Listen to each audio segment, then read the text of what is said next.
Hi, I'm Melody. Welcome to my channel, Making Melody Crafts.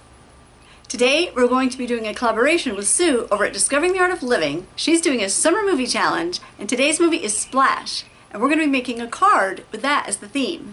Before we begin, hit that subscribe button and hit that thumbs up button if you like this video. That way you'll hopefully be notified of any content that I have coming up. And let's get started. Alright, we're done at the craft table and I am so excited to be taking part in this collaboration with Sue over at Discovering the Art of Living. Check out her channel, and then in the playlist for this she will have all the other wonderful creators. Please check out their videos and what they've made and what they've done. So we're going to be making a card today. The card that we're going to be doing is 5x7. It's going to have multiple layers and we're going to use this stamp. I thought when I saw all of those movies and trying to select one that I wanted to make something for, I knew I had this mermaid stamp and I thought, that is it. I'm doing that.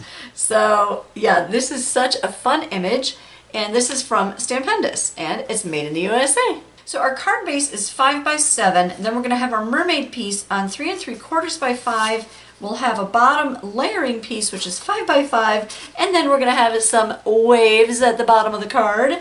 And those are going to vary from anywhere from 1/2 inch to 3/4 inch by 5. So we're going to be using some brads. I've also got my ribbon scraps, so we can dig into that. And then last but not least, colored pencils. So we have just a tower of crafty fun here.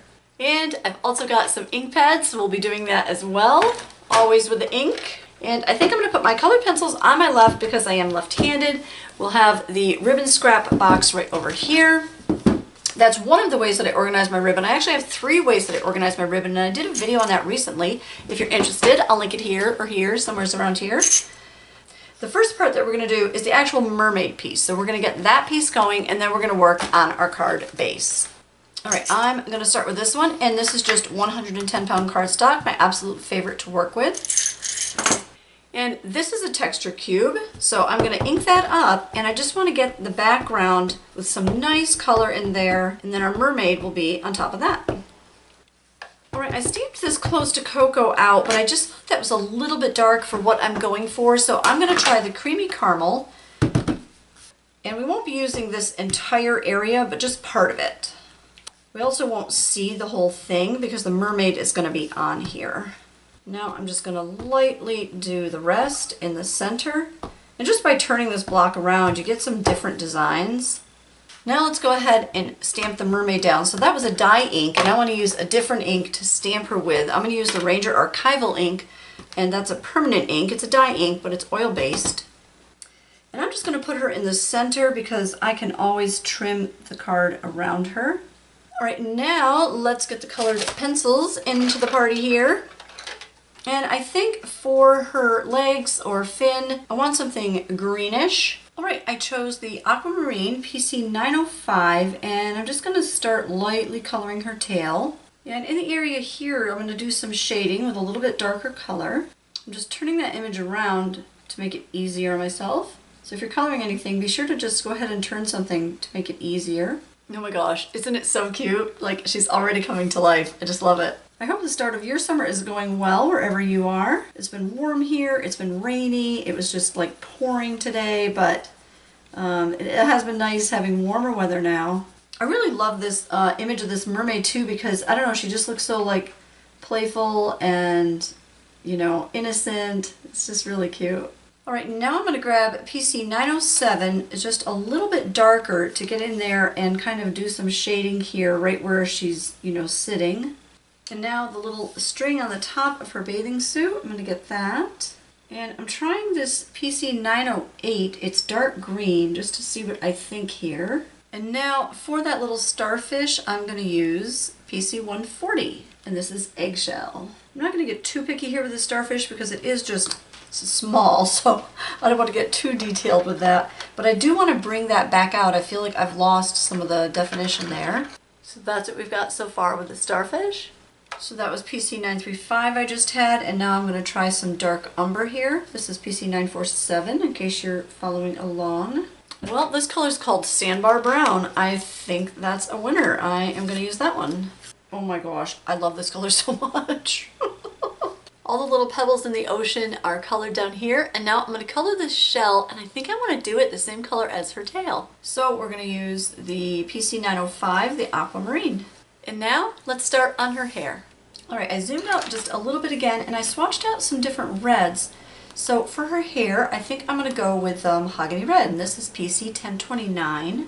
There's a little shell here and like a little barrette in her hair, so I'm going to avoid that because I want to do that a different color. It's so relaxing, isn't it? Coloring. And then that seahorse that she's looking at, I just love the look on her face. She just looks so peaceful as she's looking at the seahorse. I think red hair is so beautiful. I always wanted red hair and freckles, especially freckles. And then I think that little shell in her hair, I think I'm going to color it yellow. It is so warm outside, but it's quite cool in here. It was raining a lot today. Is anybody a storm watcher? Do you like to watch storms? I think it's pretty amazing, but I don't really like to be out in it watching it. I like to watch them inside. All right, let's zoom in a little bit. Oh, my dog just jumped up because I got up a little bit. Now you can see that barrette a little bit better. And I just love how she looks just so, you know, kind of innocent and everything. And, you know, the movie Splash, I kind of just prefer the, you know, the Disney version. A little tamer, kind of a little more my taste. But she's just, I think, a great representation of the character that Daryl Hannah played in the movie. Yep, Deco Yellow. I don't know if I'm saying that correctly, but I think I like that better. You know, if we start light, we can always go a little bit darker, right? So I don't know, what do you think about that? I think that, I don't know, I think that yellow is just too light, so now I do want to go for something a little bit darker. Jasmine, PC 1012. Let's grab that up. We will be traveling some this summer, and I love bringing some craft supplies with me when I travel, even if we're going to be busy, because there's always a few minutes where I have some downtime, and maybe I just want to do something like that. And colored pencils are such a great thing to bring. However, I do not travel with my Prismacolors. If anybody has Prismacolors and travels with them, hats off to you, but they're fragile, and I'm just too concerned about them, and I usually have them in my checked bag. I do have a video about what to pack in a travel craft kit. So if you're interested in checking that out, I'll link it here. Somewhere's around, just click around in the video. Let's just like bump it up to something a little bit more orangey. Ooh, Spanish orange, that looks gorgeous. 1003, let's go for that. Oh my gosh, that's so much better. Check it out. Isn't that cool? All right, so let's go to our seahorse. And that's what we've got so far. All right, it's actually the next day, and why not give that mermaid some lipstick? I'm gonna choose the Crimson Red. Let's sharpen that a little bit more. And this is so subtle here, but I think it makes a huge difference. That Crimson Red was PC 924. And now to color her body, I think I'll start with the Eggshell and then see where we go from there. As you're coloring, if you get a little bit of a different color on there, just kind of scribble it off. So I'm going to trim that down, and then I'll show you some of the embellishments and things that we're going to put on here. So here's what we've got. I wanted you to be able to see it a little bit closer. And now that is trimmed down to 3 3/4 by 5. There we go. Don't mind the mess all over my craft table. It is what it is. All right, and I think I need to edge that. It just looks a little bit too stark there, so let's make that more like a frame. Now we're going to get a little brad in here, so I want to repeat how her hair looks. So I'm going to grab my brads here, and let's see, want something that's similar. Hopefully there's not too much glare for you. I don't know if I have too much light here or what, but my ring light is pretty close. I have quite a few choices. A lot of these I've actually found at the Goodwill, so that is a blast, finding a lot of brads for a little bit less, right? I think I'm going to go with this one because it's got all these, you know, swirly doodads, you know, I like to say that. A little curly Q. So let's use that. Now I'm going to puncture that with Grandma's scissors. These are scissors that belong to my grandmother, and I really like using them. I think they have a Bakelite handle, so it's pretty cool.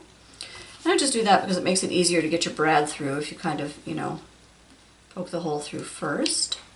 So that's what we've got so far. That's our first decoration on there. And then we've got our twine, so I'm going to wrap the twine on this piece because this is going to be layered up onto the card. All right, so I've got the twine here. All right, so I'm just kind of making a knot here on the front. This part is a little bit fiddly. All right, good. So that's tied on there pretty good. And then I'm going to trim these down. I think I like that. I'm happy with that. And then we're going to add something else on there. And I can't wait to see what the other creatives have made and what they're doing for this collaboration with Sue over at Discovering the Art of Living. So now I want to add something on here that's kind of oceany, you know, an ocean feel. So I am going to go for a button with like anchor on it, I think. All right, now we're going to work on the papers that we're going to use under this one. And then all of that will get mounted on our card base. I love a lot of the patterns in here, and this one's called Sea Glass, and this is by Recollections, which you can get at Michael's. Now it is a 5x7 card, but I'll show you what I'm going to do. These are only 6x6 inches, but I'll show you what I'm going to do that it's going to work for a 5x7 card. And then I've got this paper too that I might use because I think this one looks kind of oceany. This one literally looks like waves, so I think we might use that. And the cool thing about these, you know, books when you have double-sided paper, they're made to go together, so the two sides coordinate. It's just awesome. So I'm gonna use that, and what I really love too is like, if anything goes wrong, you know, not that that would happen, but if anything goes wrong, I do have an extra piece. So let's use that one. And now I want to decide which of these buttons that I want. They're really cute. This one's kind of like, oh, you know, like a coat of arms, and this one has an anchor on it. I think, you know, this piece is, you know, obviously a little bit smaller, but it's going to go on a 5x7 card base. So it's got a lot of real estate, right, to kind of keep up with. So I think in that case, I'm going to do the larger button and save this smaller one for another project where maybe I'm making an A2 size card or just a smaller project in general, even if it wasn't a card, just some other craft project. And I'm going to put it right there, but I'm going to use a hot glue gun. Okay, so now I'm waiting for my hot glue gun to get hot. So I'm going to put this aside. We'll get to that in just a second. Now let's work on that card base. So I have several here just in case I need it, in case I make any kind of boo-boos when I'm doing this. So my bottom piece isn't going to take up the entire card, just part of it. So I'm trying to decide, I think I want this one as, you know, the bottom piece on the card base itself. And then we're going to do a cool tearing thing to the paper, and we're going to get some waves. It's really neat with the double-sided paper because that's, you know, kind of the look I'm going for, is some waves. Yeah, I think I'm going to go with this one. So the mermaid piece was 3 3/4 by 5. That bottom layering piece only needs to be 5 by 5. So let's trim this down. So I have an example of this that I've already done, so I'm kind of looking at that for a point of reference. One thing I noticed when I'm trying to do a project, you know, sometimes I'm just rushing through it, right? Because, you know, we've all got someplace to be and something to do. And when I do that, and if it doesn't come out well, really what's the point? Because I rushed through it, and if it doesn't come out well, the time I saved makes no difference, right? If I have to do it twice. Okay, so it's always a good idea to make sure that, you know, your card is opening the right way, because I don't know which video it was, but I made a card backwards, so yeah, it was all the rage. Not really. And where is my handy dandy glue stick? Here we go. As you know, I frequently chat about what we're having for dinner and what I'm planning for dinner, or, you know, sometimes not planning. You know how that goes. And tonight we had leftovers. I made like a mustard chicken the other day. It's this really neat recipe of mustard blueberry chicken. And it also has like orange marmalade in it. Don't mind that, that's just my dog whining. If you can hear him. But yeah, I didn't have any blueberries and it still came out pretty good. Then I found some in another freezer that we have. And so I added the blueberries to it, but honestly, it really wasn't bad even without them. Oh, and I did add some strawberry jam. That was pretty yummy. Here comes the fun part. So, hold on to your hat. We're gonna rip some paper. And if you tear towards you, then you get the torn edge on that side. If you tear away from you, then it's on the other side. And this paper literally has these waves in it, so I don't know, I just think it's awesome. And now I'm just going to decide how I want these on here, how they look. A lot of times with, you know, many different projects, whether they're craft projects or whatever you're doing, you kind of just have to try it out and see how it looks, see how you like it, and where you want all of the pieces to go. I'm going to figure out how I want this, and I'll come right back. All right, my hot glue gun is all heated up, and now this is the moment of truth. Once I do this with the hot glue gun, this is it. I can't really go back and change it. But this is where I want it. Let's see, I think I'm gonna put a little dot right here under her tail. I'm not gonna bother trying to blend these colors, you know, with the colored pencils and everything using, you know, Gamsol or glycerin or whatever, because I'm a little pressed for time, I'll be honest with you. And I need to get this completed, so let's see how that goes there. Oh my gosh, I think we have contact. All right, woo, I can feel the heat right through the button. So that's a word to the wise. Be careful if you're gluing on metal things, you'll feel it right through there. Oh my gosh. All right, I'm gonna put another drop in here because I do not want it to go anywhere. And glue guns heat to 350 degrees. Well, mine does. So if you have that kind, or any kind, be very careful. All right, it took me a little bit to figure out how I wanted this to look on here, but I like the darker at the bottom. And I know our mermaid is of a redhead and not a blonde, but I just really like how that looked. All right, oh my gosh, which piece did I want? Okay, and when we're all done, I'll show you the other card too. I do love making this card. It is so much fun. And if you're having some fun or learning something, go ahead and subscribe. It is free. And hit that thumbs up button. And if you'd be so inclined, that notification bell, you should get notified if you ring that notification bell whenever I upload a new video. All right, now let's grab our brayer. I'm going to give that a roll down just to get it really flat. All right, now let's get another wave on here. And so this side will be the flowers again. Okay, oh my gosh, it's cute, right? And all of the details about the dimensions of this will be in the description box below. So to do this, you can either put it in your rotary trimmer if you have one, but you know what's kind of just easier, and sometimes the less tech, the better, right? Just flip it over and you'll be able to see better what you're doing. And sometimes when you're using a rotary trimmer, you can accidentally cut into the card. Really not a big deal if it's on the open side, but a pretty huge deal if it's on the folded side. All right, oh my gosh, is it super cute or what? It is adorable, if I do say so myself. Now to get our mermaid on there and then see what we think, where we want to put that. Okay, what do you think of that there? Should it be up near the top? I mean, I could have it down a little bit lower and right in the middle, but I don't know, I think it loses something that way, and I want those waves to show there. I'm gonna go for it on the folded side. That's kind of what my original example is like. Well, we've got a lot of weight on the left-hand side here of the card. I think I'm gonna put it in the center instead of all the way to the left like that, because I don't wanna have the card appear like too heavy on one side, kind of like not balanced. Yeah, I think that's gonna work. Now, see these? They're a little bit loose here, so I'm gonna take care of that. I'm just gonna go to the back, pull it a little bit tighter, and then just use a little bit of hot glue. I already shut off my hot glue gun, but it will work just fine. Okay, I guess that's been off longer than I thought it had. It's time for a water break. Have you ever been crafting and you're just like, you know, I need a water break? Well, that's where I am today. So if you've been there, you're not alone. All right, so I've got a thermos full of water there and hopefully a hot glue gun. Okay, so my hot glue gun is, you know, getting ready in the appropriate amount of time that it always takes, but yeah, I kind of needed that hot right now, and I had already unplugged it, trying to be, you know, conscientious about unplugging my tools because I think that's a little important. But yeah, that sort of backfired because now I don't have a hot glue gun. You know what? We're just gonna stick a piece of paper over that and call it a day. This is called messy crafting. That's where we are today. Oh, we have hot glue, people, and the crowd goes wild. Well, that's kind of a mess of hot glue, but what can I say? That's the kind of day that's happening here. Yeah, I like it. What do you think? Okay, so this is pretty heavy, you know, with the addition of this button. So I am going to use, I left my glue gun plugged in, don't worry. I am going to use a combination of my glue stick and my hot glue gun. Tape and glue. That's my jam. Okay, oh my gosh, yeah, I'm so happy with that.